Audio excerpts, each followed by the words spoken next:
Hello. We'll get started in just a moment. Thank you for logging on. I'm really looking forward to this.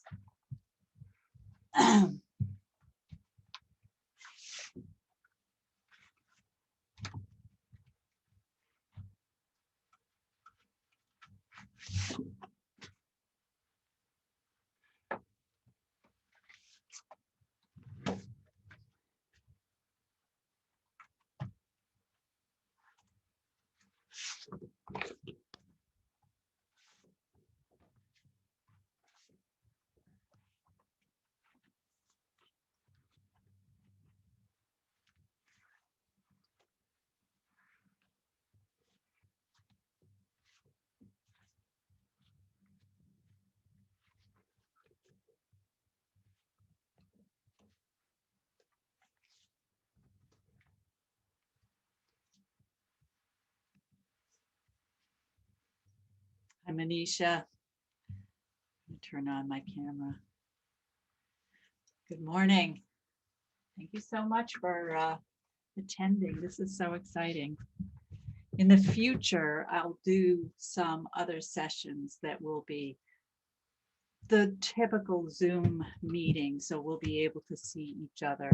But for the grant that I received, I wanted to do it in this way so that there would be some anonymity for some of our members and people attending, but also in the future, I plan to have these sessions where we can share, such as the exhibition that I mentioned in on our Facebook page.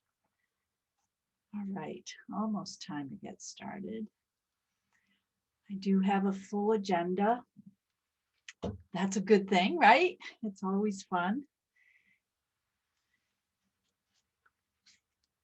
The session is being recorded. After the session, if you want to have a link, just send me an email and I'll be able to do that. I also have a little perk for those who stick around to the end. If at any time during the presentation, if you have a question, you can raise your hand. You can put it into the chat. I'm just putting my schedule up so that I can see it. I'm so excited to do this for you all this morning. I do things a little bit old-fashioned. I will not be showing a PowerPoint that you can see on the screen. Instead, I have some visuals such as this one, and much of what I talk about doesn't even require that.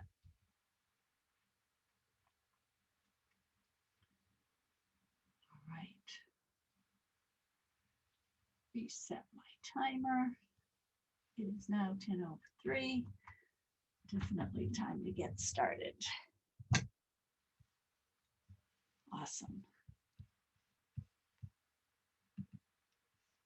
Perfect. I just made it full screen for myself, which I find very helpful. All right, so this is our presentation, my presentation for you on Do Your Art. And I would like to thank the Bernardston Cultural Council for funding this workshop. I appreciate so much the support of cultural councils throughout the state. And my timer is not going to work. Maybe try it again. Cultural councils throughout the state. The Bernardston Cultural Council is near and dear to my heart, and they probably don't even know why, but my husband's uncle lived in Bernardston for many, many years. I remember having wonderful family picnics at their home. So thank you so much to the Bernardston Cultural Council for funding this. This program is also going out to Belchertown and Berkeley, two other towns in Massachusetts where I live. I appreciate the support of all the other cultural councils as well. And I will thank you again at the end of today's session. So why are we here? We are mostly here because I believe that doing art is a way to bring joy into your life. I love to be creative. And I find, and I know, and I'll talk about this later on in our presentation this morning, I know that by being creative and doing art and spending time doing that, at least a little time every day, that I feel happier. And that carries over to everything else that I do. It's such an interesting phenomenon. I believe so strongly in this. I believe it's like exercise. If you're able to get out and move your body for 20 minutes, that endorphin effect carries over into the rest of your day. Many studies have proven that, biological studies, but I think that there's also something about doing art. And that's why we are here. So this is a little bit of a preview of what we're going to cover today. First, I'll tell you a little bit about me and why I feel I'm qualified to share this workshop and to inspire you. Then I'm going to talk about some of the important parts of my process. I will ask you at some point, we will do an activity where we'll stop. You'll write for 5 minutes. If you choose to share, that would be great, but you don't have to. And then I'm going to move on and talk about different ways that we motivate ourselves. How can we keep going? What is it? And I'll talk personally about myself. What is it that prompted me to want to do these workshops and share with you? We'll look at a calendar because looking at a calendar is one way to keep yourself on track. And then we're going to do another activity, which is to write an artist statement. I've been told by many people who are working in the arts that they've never done this activity and they've always wanted to. So we'll spend 5-10 minutes doing that as well. You'll walk away from our session today with that. And at the end, I have an activity called the folded paper activity. So if you need to step away at any point and get just a single sheet of paper, that would be awesome. It is not necessary to do the other writing assignments on paper by hand. Some people believe that that is helpful. That's my cat walking around. Sorry, I hope he doesn't turn the power off. You can do it on a keyboard if that's easier for you. I prefer to write on a keyboard. You don't have to do the writing activities by hand, but the folded paper trick at the end, that's not the best word, technique, it is helpful to have a piece of paper for that. All right, so a little bit about me. I grew up in a family with art always around us. I made this when I was defending my PhD, my dissertation. It represents my background and who I am as an artist. It represents my heritage. This here is a self-portrait that my grandfather did. He was an artist, he was a sign painter. He taught my mom, who you see here with a guitar, how to paint. My mother and my father, for many, many years, had a sign shop in this very building where I now have my office and my workshop. When I was young here, I loved to write. And here you see a little bit of an example of some of the writing I did. My mother kept this intensive scrapbook and she captured and saved some of my work. I also like drawing. This is one of my drawings, and this is me in 5th grade. Later on in my life, I wrote a newspaper column for a few years, and doing that helped me to gain the confidence to actually apply for an MFA program. When I graduated college, I did not pursue work in my major, which was English and journalism. I had a really terrible student teaching experience, and that was at the high school level.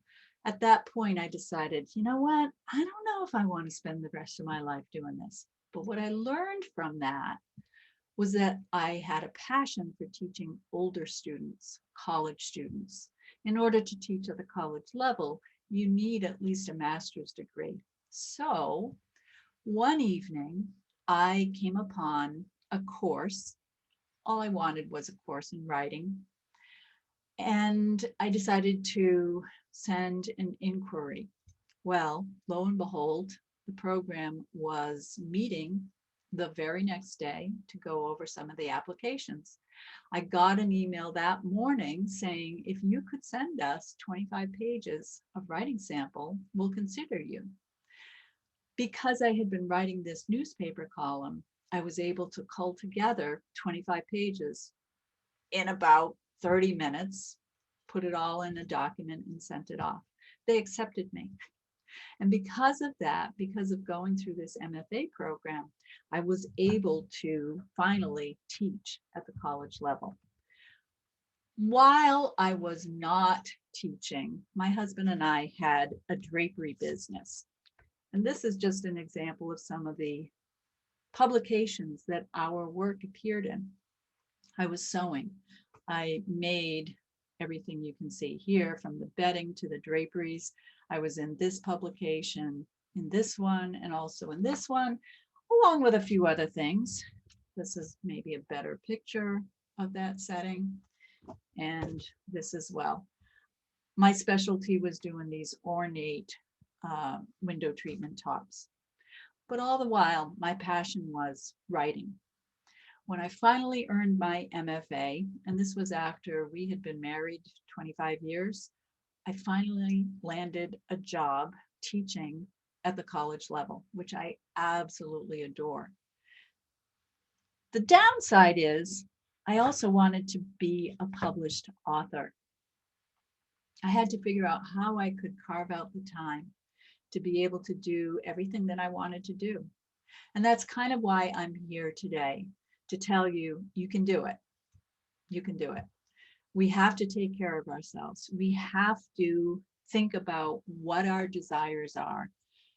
We have to figure out how we can carve out a little bit of time every day to work on our art. Because as I mentioned, when we do our art, we're happier. I have figured out a few things, partly because of the pandemic. I had the time to follow this passion. Last March, when the pandemic forced everybody into their homes, and all of my teaching courses went to a virtual environment, I had a little bit of extra time. And that time I spent revising one of the novels that I had written. I decided I'm going to spend 90 minutes every morning working on this revision. The novel is called Afterworld, and it's about the afterlife. And it's about a processing center for the newly arrived souls. I did the revision. I sent it to some beta readers. Many of them loved it, absolutely loved it. And I thought I should do more. Back in June, I wrote another novel, and then I wrote another novel, 50,000, 60,000 words in August. And that was a really different experience. And if you've ever written fiction, you might understand that it's kind of magic. I sat down with not a single idea in my mind, and I decided I'll just see what pops up. I wrote a novel called October. People who have read it say it's calming, and I think that's not a bad thing. My audience for that is probably women of a certain age, and by that I mean over 40. Don't we all need something a little bit calming to work with to bring us some joy? After that, I thought, I'm going to write another novel. I'm going to write a series. I'm going to have 12 parts, 12 novels, all for women of a certain age. The next one's going to be November. And I started on that. But one October morning, I had this inclination to not write a novel, but to write the book that this whole workshop is based on. And I call the book Do Your Art. I decided to break it down into 10 parts. I'm trying to find the right graphic to go with that. 10 steps. And I looked at it kind of like this. The idea was partly based on karate belts, starting with the white and then moving to yellow, orange, red. I know they end with black. I didn't want to end with black. I decided I will follow this warm color palette for the bottom level. And I will talk further about the first step being ponder. So that October, I started writing, and I wrote 60,000 words in this self-help how-to book on how to do your art. 10 chapters, each chapter has a different focus. We move up the pyramid. We start with motivation, because whatever your art form, sometimes staying motivated is the most difficult thing. We move to play. It's fun to play. Have some fun. And then plan. Spend some time planning. And why? Because at the end, you're going to do a presentation. Now, the book talks a lot more about it. I do not have the time to go through all of these steps. But my feeling is, when we work toward a presentation, and this presentation is just for one trusted friend, it motivates you to get the work done. Have you ever planned a dinner party and all of a sudden you look around your house and say, it's kind of messy. Maybe I should clean up a little bit. That's exactly what I'm talking about here. Just presenting to one other person to give you the focus to keep going and to get the thing done. From here, we move up to a pause, take a breath after you've done your presentation, and then it's helpful to find a partner. And the partner is like an accountability partner, somebody that you check in with. People who follow me on Instagram know that one of the things that I do is I post almost daily just a little report of what I have done. I've patterned this after some other people that do a similar thing, but I decided, this was last March, that that's one of the things that I wanted to do, is just put it out there. It's motivating to me to know that maybe one or two people are watching me. I don't know, there's something kind of funny about that. But the partner that I'm talking about here is somebody who is watching out for you. They're not criticizing you. This isn't somebody in a writer's group or anything like that. This is just somebody that you can say that I did this today. Okay. And I just checked the chat. The workbook that I'm talking about, you will receive. You can sign my mailing list and you'll automatically get a PDF of that workbook. I'll talk about that toward the end of today's session. And the other thing, at the end of today's session, now that there's a couple more of you who are here, if you stay to the bitter end, I'm going to pick a random name and you will receive one of my Do Your Art mugs. It's a 15-ounce size. If you don't drink coffee or tea, it makes a great pencil holder. So I'll pick somebody at the end of today's session. All right, so moving on, a partner is just somebody that you can check in with. I have a writing partner who I'm a morning writer. I usually like to do my writing at about 7 a.m. to about 8:30 a.m. before I have to get going from the rest of my day. So I'll send him a little bit of an update after I finish my session. I just send him a text and I say, you know, I wrote 2,200 words today. Felt good. That's it. Jack is an evening writer, so he will send me his update usually at 11:30 at night. You know, I wrote 684 words working on a new short story. This works for any art form, any art form. And I believe there are many art forms, from painting to industrial arts. I'll go into that a little bit more in the next slide, my paper slides. So following that, I'd like you to think about preparing. And this used to be profess, parent. The idea here is much like a surgeon, the old adage, watch one, do one, teach one. I believe that in learning more about your art form, if you think about preparing to share with somebody else, putting together a little lesson, something that you can talk about, it helps you to understand what you're doing much better. All right.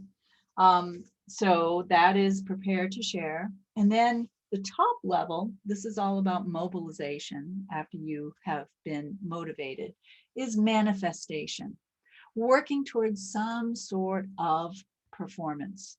So down here, we present to a trusted partner. We're not looking for feedback. We are only looking for that motivation that comes from planning to do something and share. In the book, I go much further, and the book will be out this summer. The book, I had it edited, a developmental edit by one of the people that I admire so much in the field of creativity. His name is Todd Bryson. If you don't know who he is, please seek him out. He is a best-selling author on Amazon. He put this word out. I'm looking for a few people to work with this year. Anybody interested? And I just wrote back and said, yes, yes, please. And he did a developmental edit of the book, and I'm working through his suggestions, revisions, edits. It will be available this summer, and that's one of the reasons why I'm trying to develop an email list so that I can let you all know when that publication takes place. But the things that I'm talking about here are going to be spelled out in great detail in that book. I also plan to do more workshop sessions. I might do one on each one of these areas. We'll see. Any feedback from you, suggestions would be very welcome. The top layer is manifestation. Manifestation is when we bring it to the world, put it out there. The last level, top level, which these are all metallic, can't really tell in my little graphic here, but this is brass, bronze, silver, and gold, much like the Olympic medals. That's kind of my idea for that. It's harder, right? It's solid. It's also shiny. And humans are attracted to things that are shiny. One of the reasons why I procrastinate is because it's a way to make things shiny for myself.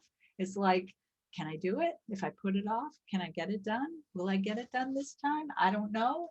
But I know that that is true. So we work on polishing whatever it is that you want to share, polish, and then publish. And publishing comes in many different forms.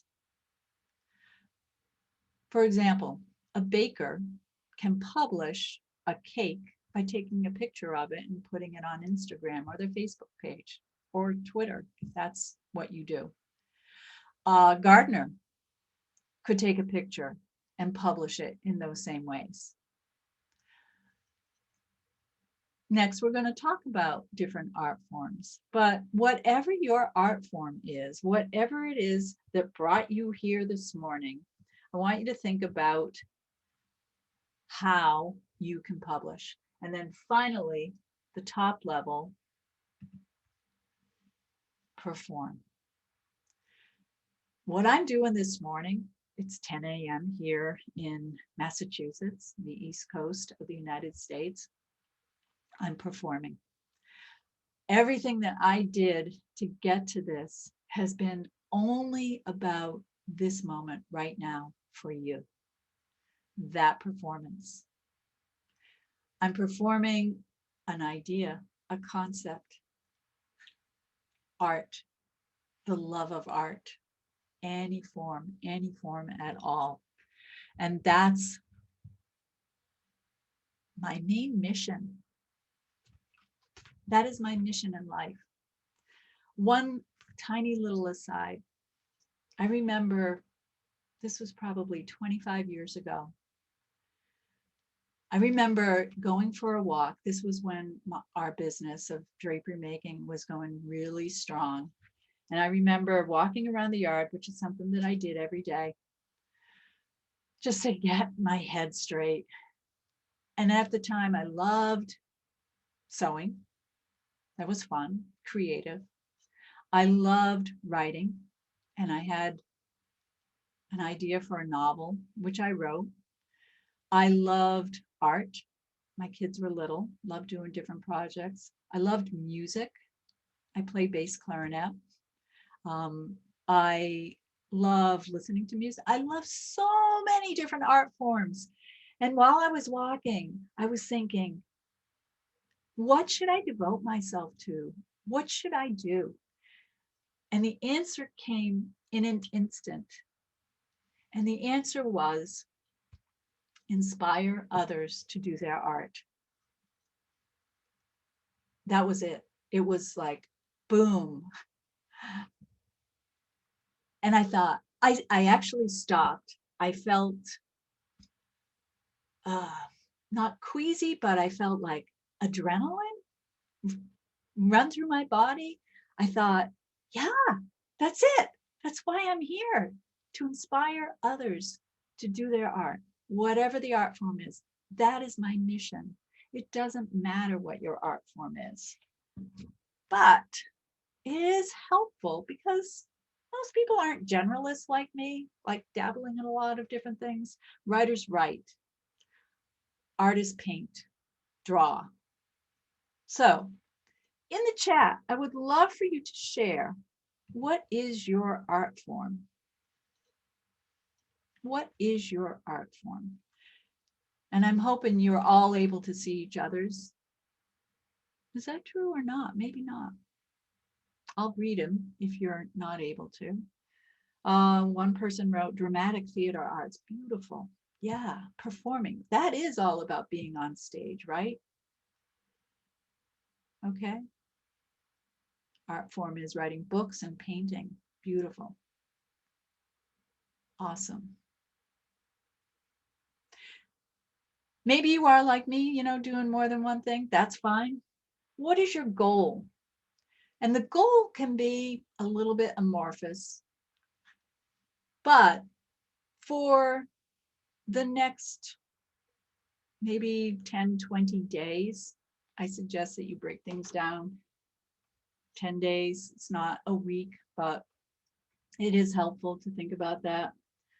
Think about what is getting in your way. What is getting in your way? For me, there's many things that often get in my way. And this is why for 25 years, I've basically ignored this calling to inspire others to do their art. I had little kids. I had to keep making enough money so that we had a roof over our head and food on the table. And my husband, his part of the business was installing the draperies that I was making. Therefore, I had to keep doing what I was doing, and he had to keep doing what he was doing. On the side, I wanted to be a writer. So eventually, I got my way into a college classroom. But what is getting in my way? There's fears. Many, many people have written books about the fears that artists face. many, many books. And on my website, I have a few that I have reviewed. I'm going to be adding more to it. I'll also be including my thoughts on those books in upcoming emails. Another reason why I wanted to share some of the ideas that I have going forward. We fear success, which is odd, but we don't know what that looks like. I think many of us have read and seen stories about famous people who things go terribly wrong. Our family can fear our success. They're afraid that we're going to move away. You know, if you become an actor, more than likely you're going to have to go to New York or Hollywood. So they fear that. And that fear permeates to us as well. We fear failure. Nobody wants to fail. So think about what is getting in your way. What are the barriers? What are the barriers? And then think about how you can perform. So it's all working together. It's all like part of this pyramid. Why I think it works is because we are working incrementally, slowly toward that success. And one of the things that is helpful is, as one participant said, teamwork. Absolutely. Having your little tribe. It can be one person, it can be a small group, people who share your passion, your ideas. I think it's helpful to partner with somebody working in a different art form. Sometimes, and I know this mostly from writers groups, sometimes people fear your success might overshadow their own. Some writers groups give pretty harsh criticism. And if you're at a fragile point, that can be damaging. That can be a halting effect if somebody has criticism that is too strong. It is helpful, therefore, for a writer to partner with an artist and just know that you're both doing something. You're both creating. That's what's important.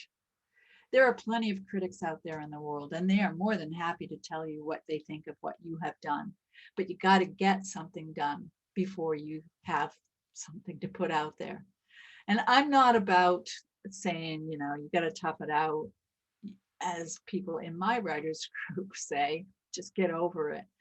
This isn't about that. I understand how fragile the artist is.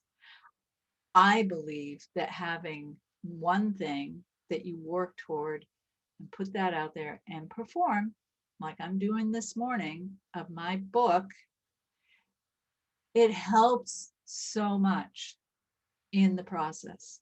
My idea is we work on different aspects of this, 10 parts, 10 days each, 100 days. You can repeat this 3 times every year until you get to maybe be a master at your topic, at your art form.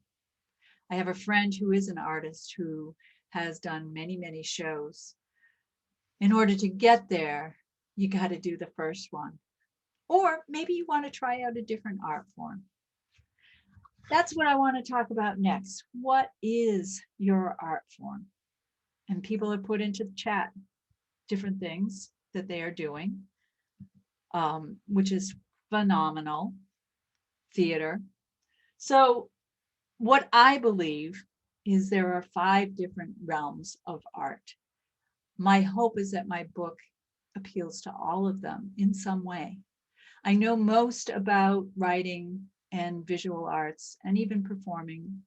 I have worked with a symphony orchestra for 20 years, doing PR for them. I'm not a musician, not proficient enough, but so we have visual art. Visual art can be painting, can be drawing, can be digital art, which is something I dabble around with a lot these days. Follow me on Instagram. You'll see lots of my little drawings and doodlings. Then we have performing art, which can be theater, something that you do on a stage. The unique thing about performing art is it evaporates. We do it, we get on stage, we sing, we read, we perform a play, even poetry. Slam poetry is all about the live performance. And then it's gone. The fantastic thing about that is how it impacts and affects the audience. Why do we have live concerts? Because it changes everybody lucky enough to be in the room at that moment. Why do we have live plays still? For the same reason, that community effect. Sure, the pandemic has suppressed a lot of that, and many orchestras, bands, musicians, theaters are trying to survive. It will come back. In the meantime, we also can record, so you can preserve some things. There are fantastic YouTube stories about people who became performers because of doing their performance that way. And in that way, these two are very much linked and connected. Visual arts could be that kind of video art, performing. Below that, we have environmental art. And this is things like gardening, landscaping, making your yard beautiful. My mother-in-law had an amazing garden. Her son also got the green thumb, which my husband did not, and that's okay. And the idea of the environment. Outside can be inside too. Could be interior design, that kind of environment. Could be office design, could be architecture. So those are all having to do with environmental art. And then we have industrial art. And this reminds me of when I was in junior high school. The home economics department was on one side of the hall, and then the industrial arts was on the other side of the hall. And things like, where's my industrial? Yeah, a hammer, doing metal work, glass blowing, that kind of thing. And then we have literary arts, writing, short story, poetry, writing plays, writing scripts, anything that has to do with words, analyzing the same, talking about that. And also in here, I realized I didn't include would be like culinary arts, which I strongly believe is an art form. For you, I'd like you to consider, what art form would you like to devote your time to for the next 100 days? What could you work toward? Who could you present to? Maybe it is culinary arts. Maybe you want to test out a new recipe. Maybe you have an idea of writing a cookbook, gathering up some of your best recipes. Maybe it doesn't have to be an entire cookbook. Maybe you're going to put together a booklet. Begin by doing that presentation to a trusted friend and sharing. And that whole thing. So for your presentation, and my book goes into this in much greater detail, I suggest you make it formal. Send an invitation to your trusted friend. Treat it well, as you would a wedding or any fancy engagement. Create that beautiful invitation. Set up a lovely display. Make sure your friend that you're going to present to has saved the date, and then go ahead and do everything in your power to make that happen.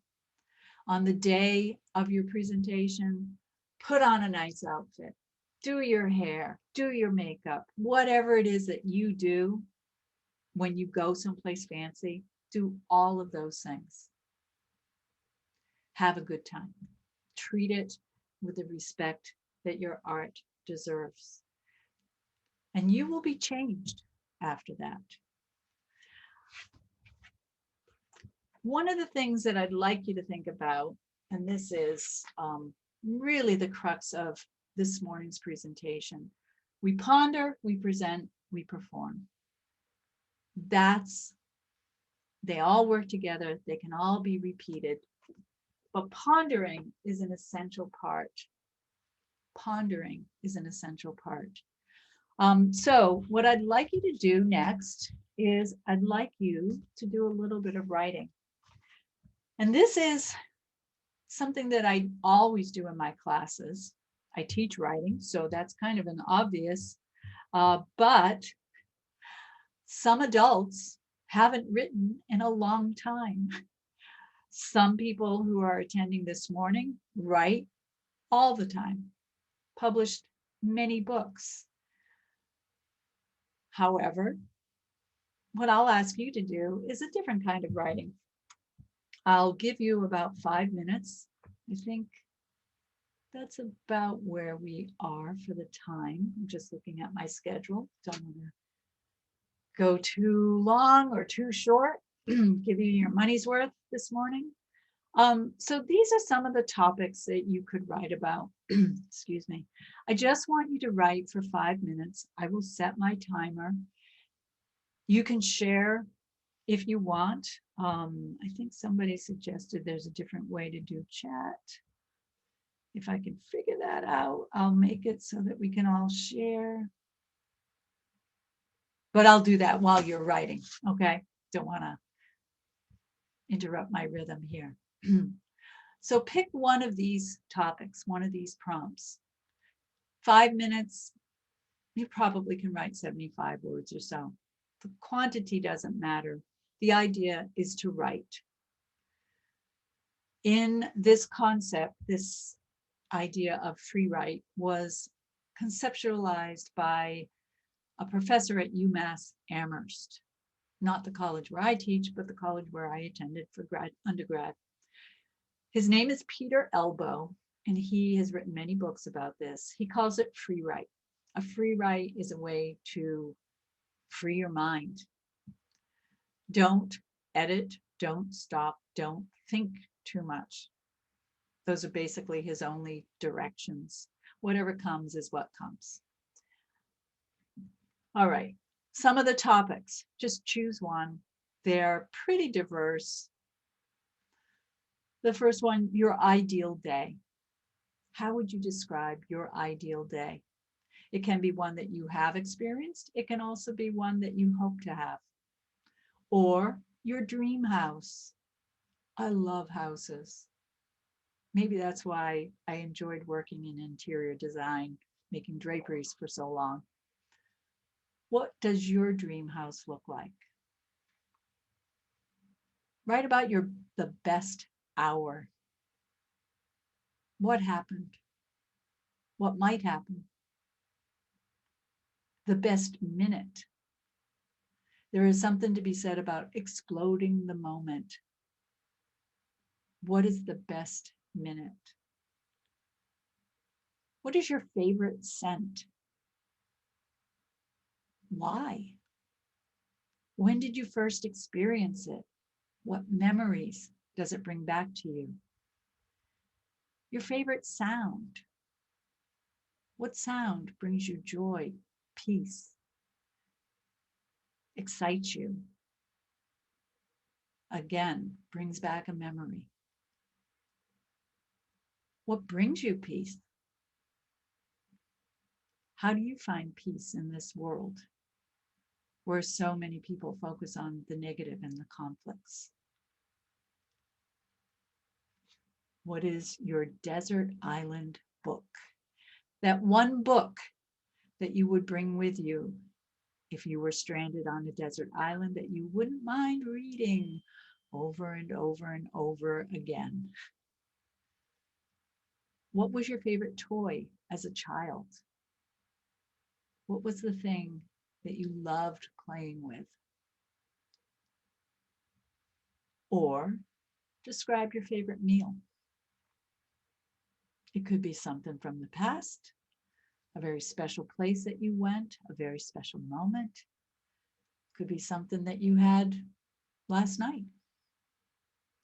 All right, so those are the options. Those are the suggestions. And I will give you 5 minutes. And I will start my timer. I'll probably turn off my camera so that I don't interrupt you with any movement. And you can begin.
Just about one more minute. As I always tell my students in class, if you tire of this topic, feel free to bridge to anything else that you'd like.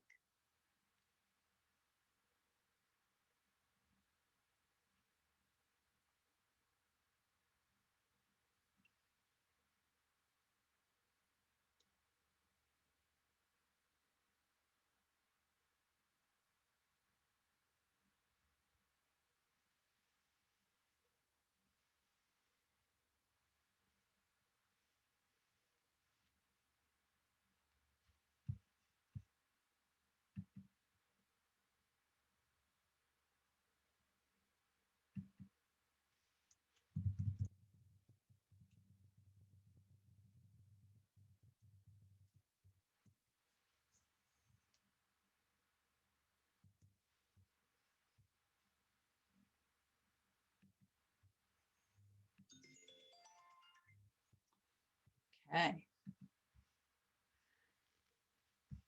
For some people, that might be a first time writing in a long time. Other people might do that every day. When I have trouble getting started on a writing session, of course, I think most, if not all, writers talk about that getting started moment. I will start with a free write and just see what comes up. Much like an athlete has to warm up, much like a musician, an actor has to do a little bit of a warm up. Any artist can do a warm up. In Todd Bryson's book called The Creative's Curse, he talks about the rituals of a session. And for him, it's things like a cup of tea, a special flavor of tea. For me, it's music. I've been listening to the same playlist for probably 25 plus years. When I hear the first notes, I'm in writer's mode. I would suggest you come up with some of those sensory triggers that will also get you going and get you started. It can be a fragrance. It can be something nice to touch. Maybe it's my cats walking around. It can be a flavor. Some people chew gum for that particular reason. Think about that. Anybody want to share what you wrote? If you want, you can put it in the chat. You can share it with all of the attendees. That is apparently the method. And I think it's pretty easy to figure that out through the drop down. Certainly you don't have to share what you wrote. Writing is very often a private thing. Many of our art forms are. Very nice. Tammy just posted something.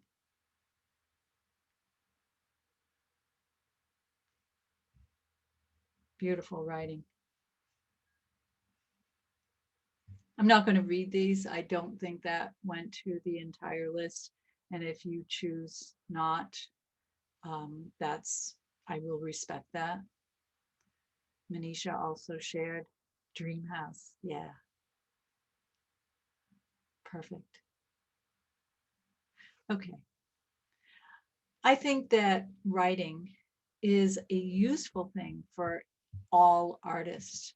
And I believe this true for a chef, a baker, a gardener, a metal worker, a writer, an artist. And one of the things included in my workbook, this is a copy of it.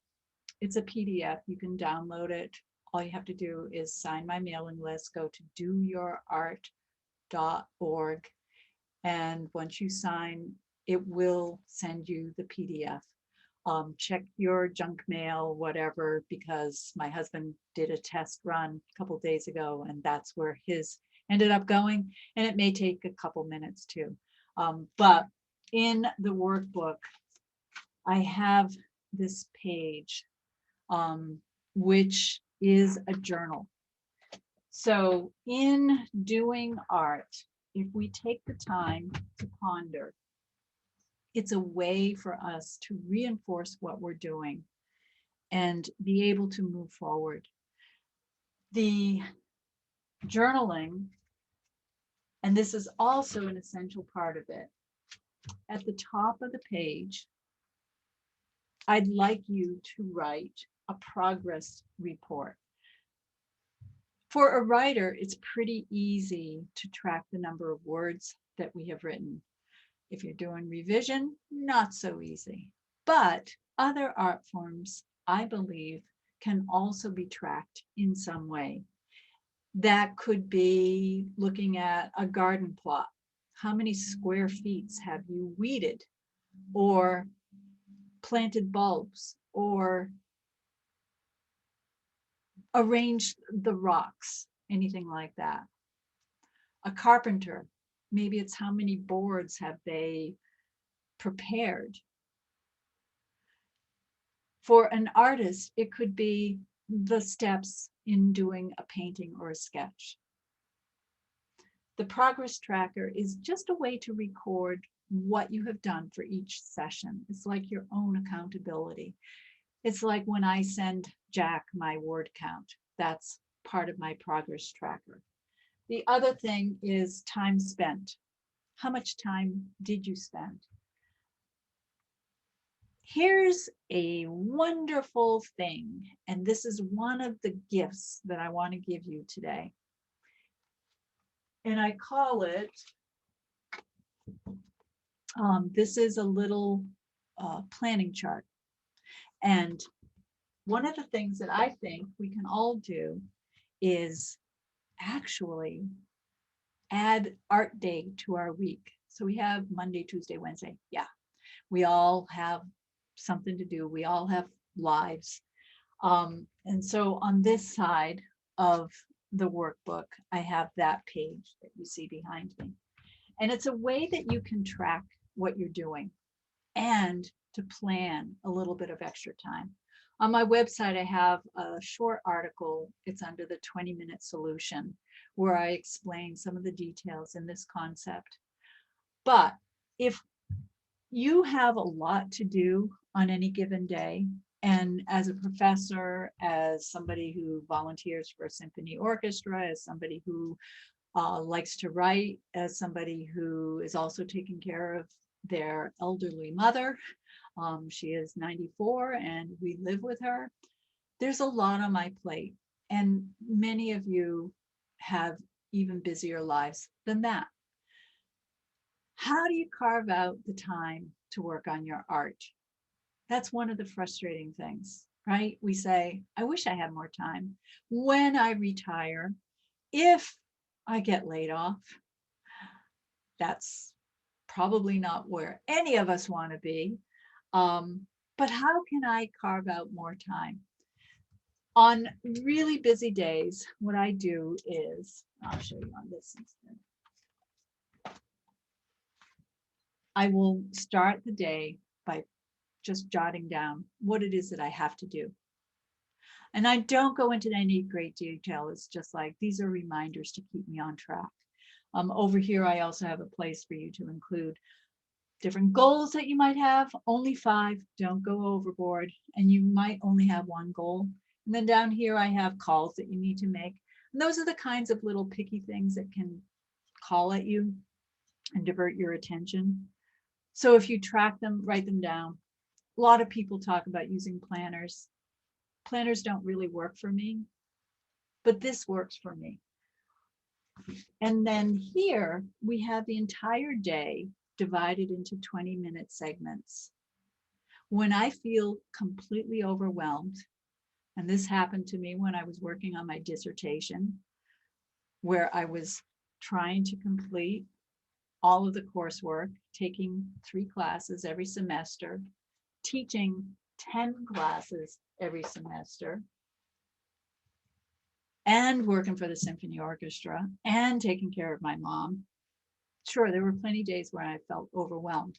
But when I looked at it and I decided, how can I structure my day? And the 20-minute segments, that's the thing that helped me feel more calm, that I could include these things. So if you want to devote some time to your art, can you choose 20 minutes 3 times a day? Start there and then figure out, okay, yeah, a lot of people have said, just get up earlier and then you're just tired. But maybe you could carve out 20 minutes before you have to go to work. If you work at a job out of your home, maybe you could do that. And then maybe at lunchtime, instead of taking that 30-minute lunch or an hour, if you're lucky enough for that, can you squeeze out 20 minutes right there? 20 minutes is a short amount of time. However, you can get a lot done. And then maybe after dinner, instead of just flopping down on the couch, if you say, only 20 minutes, just 20 minutes, can I do that? In any 24 hours, we have 72 20-minute chunks. Yes, sleep. Sleep is important. I believe you should sleep 7-8 hours every day. So take that out. I believe we should treat ourselves well by eating well. So I usually say 3 hours goes to that. I believe we should exercise, work our bodies. An hour goes to that. We work, 8 hours goes to that. And even so, there is some extra time every day. It works. It will work differently for you, but my contention is if we can carve out 3 20-minute segments, we have gained 5 hours in a week for our art. That's pretty cool. And then maybe on the weekend or a day off, maybe we can add an extra hour, maybe 2. If we can get up to 8 hours that we have designated for that art, you've earned art day every single week. You can get an extra 8 hours to do your art. Yes, some art forms are messier and they take a lot more setting up and cleaning up. But if you can figure out how you can work around that, you know, is there a little corner of your house where somebody wouldn't mind if you left your paints out? Or that garden area, can you figure out how you could have a tool shed that's close by, something like that? I'm just trying to help you to not have barriers. Art day. Can you carve out art day every single week? All right. And then after you have structured your week, after you have done that, do this every day. I wanted to just go back to this, the pondering. So after your sessions, and if you're doing 20-minute segments 3 times a day, I would say just pick one at the end and take 5-10 minutes and write about what you did, how it went, how you felt. Why is that important? It is important because it will reinforce what you're doing. It will help elevate the mood when you see what you have done.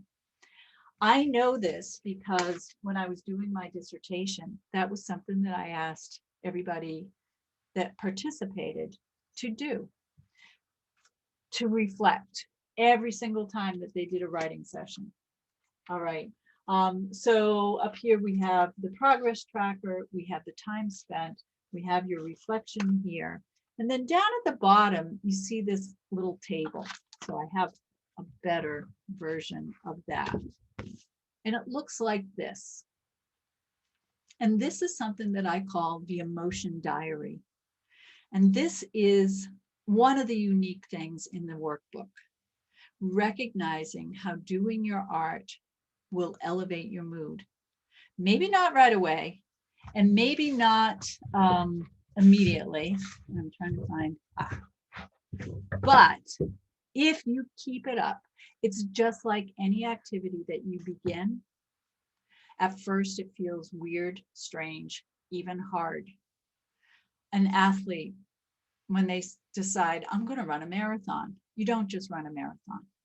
You begin by running 100 yards. See how that feels. Okay. And then 100 yards. And then the next, and then pretty soon you can run a mile. And then you keep going.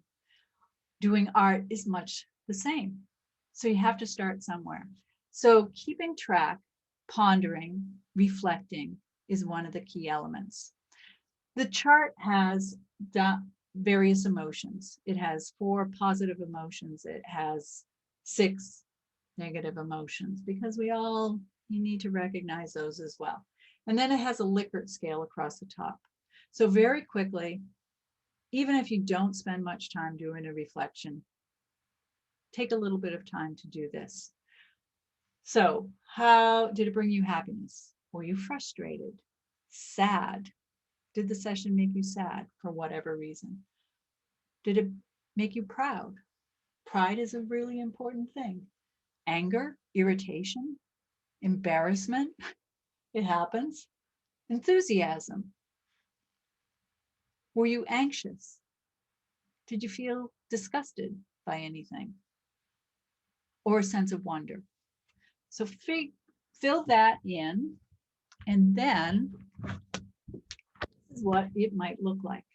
This is one of mine from last summer when I was working on the book October. And at the back of the workbook, there is an explanation of how to actually put a numeric value on those emotions. And it's kind of complicated, but it's not really difficult. So just take a look in the workbook. So on this particular day, I got a plus 19. And the possible range of score is -20 to +20. And one day I actually hit a 20, a full-on 20. And that was the day that I decided, you know what? I'm not gonna keep doing this. And I stopped for a while, but then I picked it up again. Why, if you do this, you can track how you feel. So this is when I was working on my dissertation. And part of my dissertation was something called an autoethnography. And autoethnography is really just a study of the self. You can read the dissertation. If you search it up, send me an email, I'll send you a link. It's pretty cool stuff. But this graph shows my emotions over a 15-day period of doing creative writing. So an artist could do this, a gardener could do this, a cook could do this. And it's really interesting to see how doing your art can affect your emotions. And this is a graphic way to demonstrate that. On days when I did a good session, like I had a high word count, my emotions would be high, very high. Other people who were in my study, and I don't want to get all technical or anything, but this is something called an interquartile range, and it shows the emotions of the 5 people who did my study with me. And what's interesting here is this one, Emery, her emotions are all high. So basically, when she's doing her art, it's always a positive. And there's not a lot of range for her. But me, this is me at the bottom. It's probably one of the biggest and also one of the most diverse. And then Ruth is also in the middle. Other people, you know, your results will vary, as they often say. But give it a shot, give it a try. See how measuring your emotions will reinforce what you're doing in whatever art form you choose to do. Okay, I've talked about a lot, and I have 2 more exercises, 1 more writing exercise, and then the paper trick.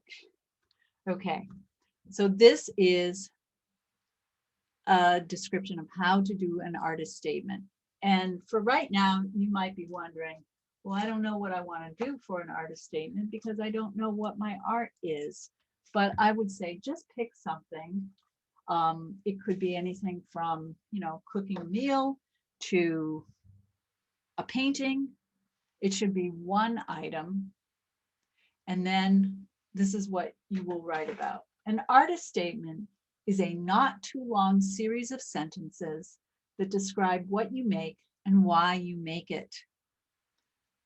It's a stand-in for you, the artist, talking to someone about your work in a way that adds to their experience of viewing that work. Imagine you're walking through a museum and your painting, your work, your sculpture, your dress is on the wall. The artist statement is that little plaque, that little card that goes next to it. If you were a chef, it might be a little description in the menu. If you were a gardener, it could be a little plaque on the ground next to it. I'm going to give you another 5 minutes, and that's all you have to do. So answer the following questions. What? What is it that you did? Why? Why did you do it? And how? What is your process? And that's a simple artist statement. It's one of those things that can motivate you to keep doing things. All right. So I will put that into the chat, and I'm going to start the timer for another 5 minutes. And if anyone has any questions, I will keep looking at the chat or the Q&A, but you can begin. Choose a product. A product is a finished work. It can be conceptualized, it can be real. Write what it is, why you did it, and how. Okay.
About 1.5 more minutes on this. And I'd love for you to share these if you're willing and able.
All right. How did that feel?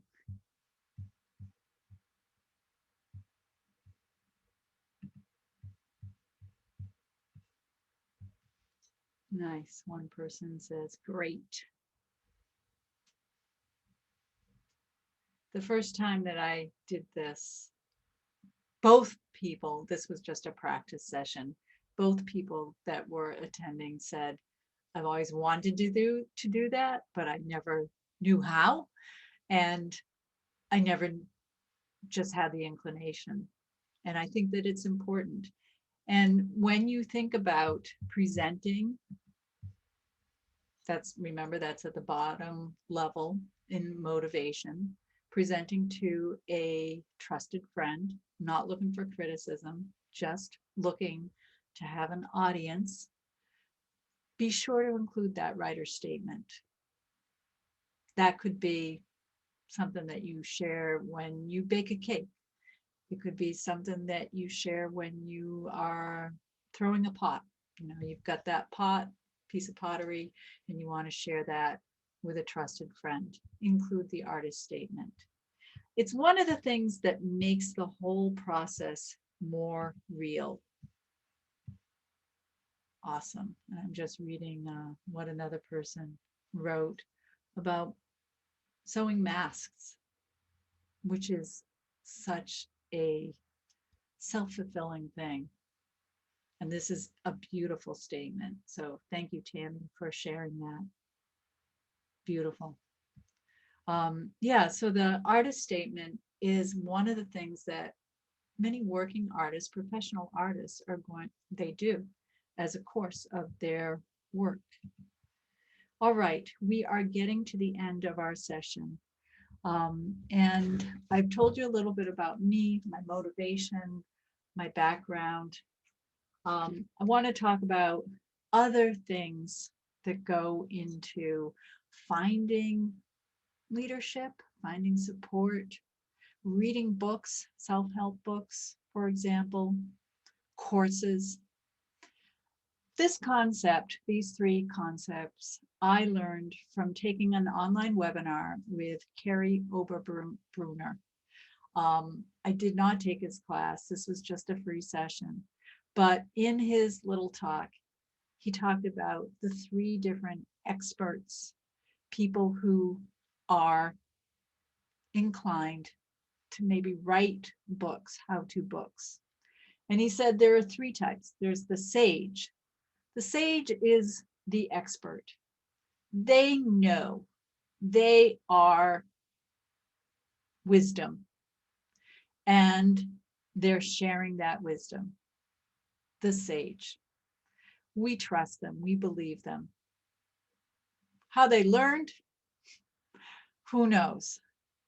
But they definitely put in the time. They have that experience, and it qualifies them.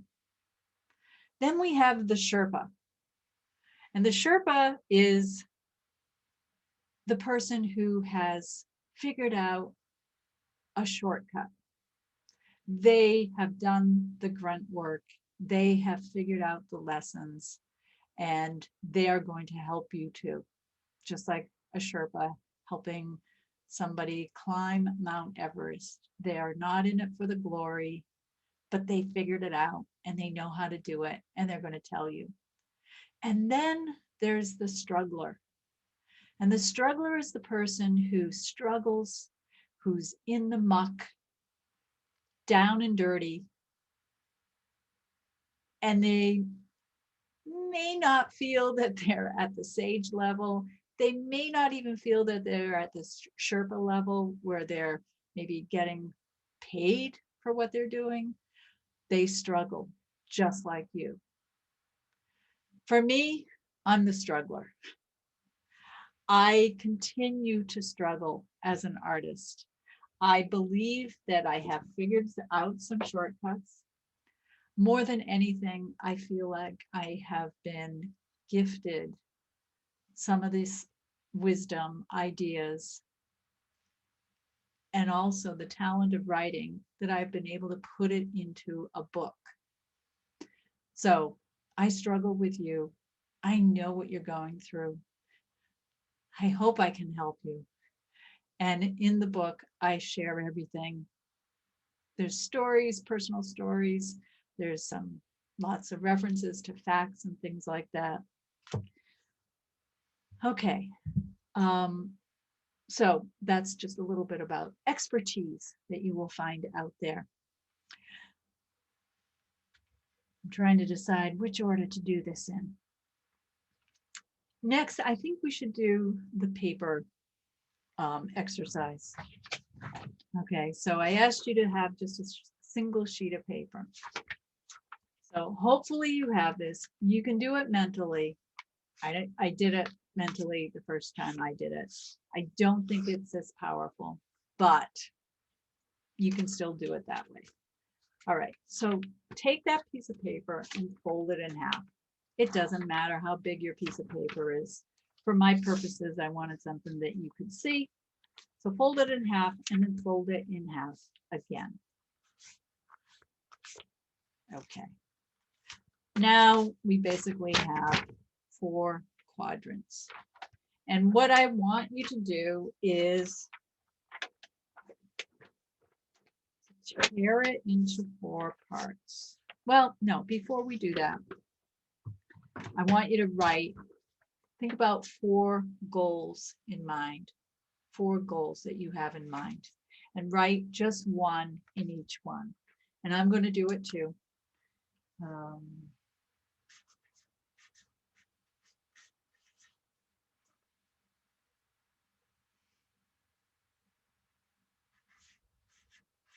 It can be specific.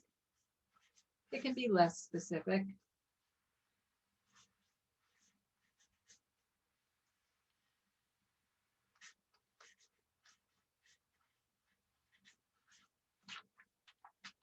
So this is what I did. I wrote, write, cookbook. I've been thinking about putting together a cookbook for a long time. Sew, I love to sew. And then inspire. Inspire is that one that's a little hard to grapple with. It's hard to measure. Now, divide it into, tear it into 4 sections. Doesn't have to be fancy. Don't obsess. So we have 4 smaller pieces of paper. And what you can do next is you can sort of order which one's the most important. Put that on the top and then down. And I'm going to say inspire for me is most important. Then write, then sew, and then the cookbook. You've got 4 ideas. What you need to do next is choose one that you're willing to put aside. Okay, for me, it's the cookbook. Just going to fold that and put it down. Now I am left with 3 goals. Okay, again, 3 isn't that much. You know, you could do that, but I'd like you to choose one other that you're going to put aside for a while. Not forever. You can always go back to it. Okay, now I'm left with 2. All right, it's easier to do one thing. I follow a guy on YouTube that talks about that. You can only do one thing, so choose one thing. And for you right now, I'm going to say, you got to pick. And for me, it's more important to inspire than to write. So I'm going to put that one aside. And now I'm left with my number 1 goal. And hopefully you have your number 1 goal and you're holding it in your hand. Okay. Now, crumple it up and throw it away. How does that feel? It feels rotten. It hurts. but you can turn around, you can pick it up, uncrumple it, and tack this to the wall as a reminder of how that feels when you throw away your goals. You don't have to throw away your goals. You can do it. You can do your art. You can. Okay, just a couple more minutes. I hope that that was a powerful experience for you. Every time I do it, I feel it. It's visceral. It's real. What is your next step? Well, I'd like you to think about pondering. Try it. Try that journaling. Carve out a little bit of time, use the workbook, see how you can add art day to your week. Ponder. Find your group. I have a private Facebook group. It's called Do Your Art. If you want to join us there, there are many artists working in many different forms. We're going to be doing a monthly exhibition, also a private event. You have to be a member of the group, I think, to do that. But if you don't want to do Facebook, if that's not your thing, you can email me and I will also send you the invite. And I'll be including those on my emails that you will get when you subscribe to the list. Okay. So find your group. It can be a group in your community. It can be a virtual group.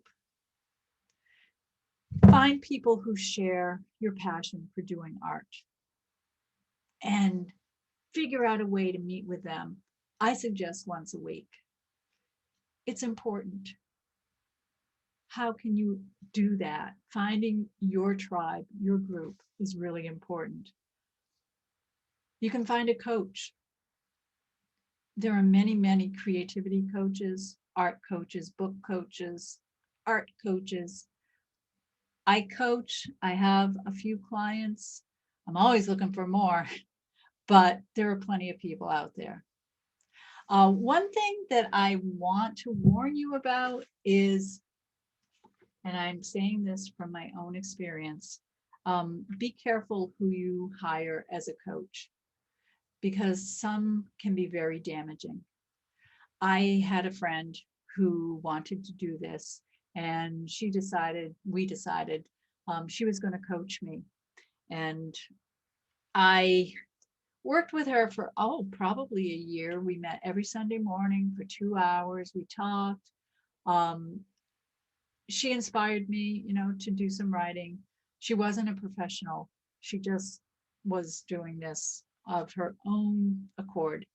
And one day I had this idea, and it partly came from my inspiration, my calling to inspire others to do their art. Now, this was over 20 years ago. I decided I'm going to have a website. I'm going to do a daily email. I'm going to contact people. I'm going to inspire. And I did. I created a website. It had 10 pages. There were multiple ideas for every page. It was awesome. So the next Sunday morning when we met, I walked in and I showed her. I had a flyer that I created. I had a business card that I created. I had it all. You know what she said to me? You're beyond help. And to this day, it kind of flabbergasted me. But it was extremely damaging because I put that dream aside. What we had been talking about in our sessions was my desire to be a writer. And she felt that you can only do one thing.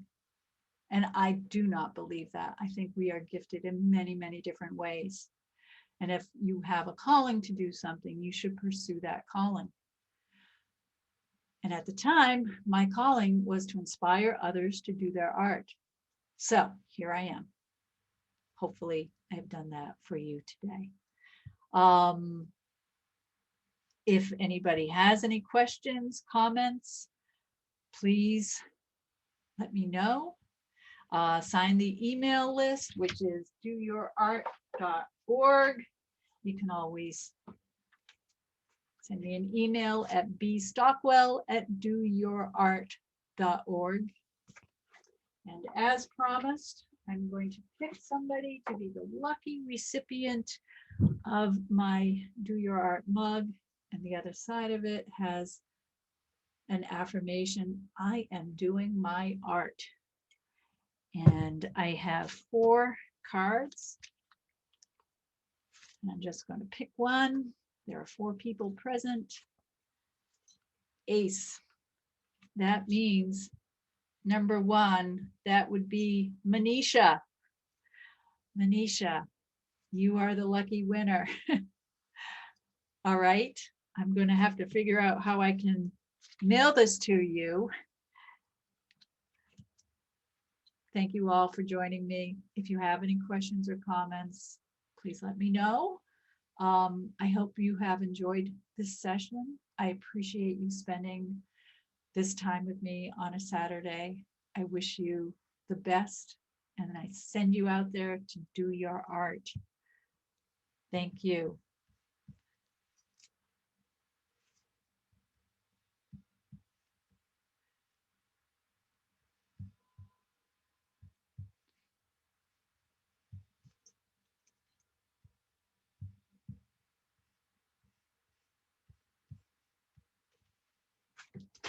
Thank you to the Cultural Council of Bernardston for funding this session this morning.